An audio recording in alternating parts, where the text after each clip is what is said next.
Scout founder day के हवाले से महकमा तालीम चनियोट ने दरिया चनाब के किनारे 2 रोज़ा प्रोग्राम का इनेकाद किया, जिसमें तलबा को रेस्क्यू, हेल्थ, ट्रैफिक और सिविल डिफेंस के इदारों ने हालात से निपटने के लिए ट्रेनिंग दी। इसके अंदर हम बच्चों को ये सिखा रहे हैं कि हमने मुश्किल हालात में अपने आप को किस तरह करके मैनेज करना, अपने आप की मैनेजमेंट किस तरह करनी है। इस हवाले से बच्चों के अंदर 112 ने और हेल्थ डिपार्टमेंट ने इनको बहुत अच्छे तरीके से ट्रेनिंग दी और इन बच्चों ने बहुत कुछ सीखा है।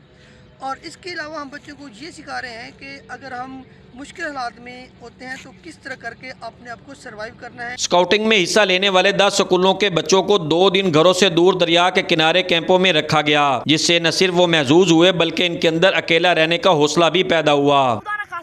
हमारे मुल्क के हालात कुछ बेहतर नहीं रहते और हम किसी काफिले के साथ जाते कहीं बिछड़ जाते हैं और वहाँ पे कैसे सर्वाइव करना है, तो हमें यहाँ पे बहुत कुछ समझाया गया है। वालिदैन कहते हैं कि स्काउटिंग के जरिए बच्चों की ज़िंदगी में अच्छे शहरी के औसाफ पैदा किए जा सकते हैं।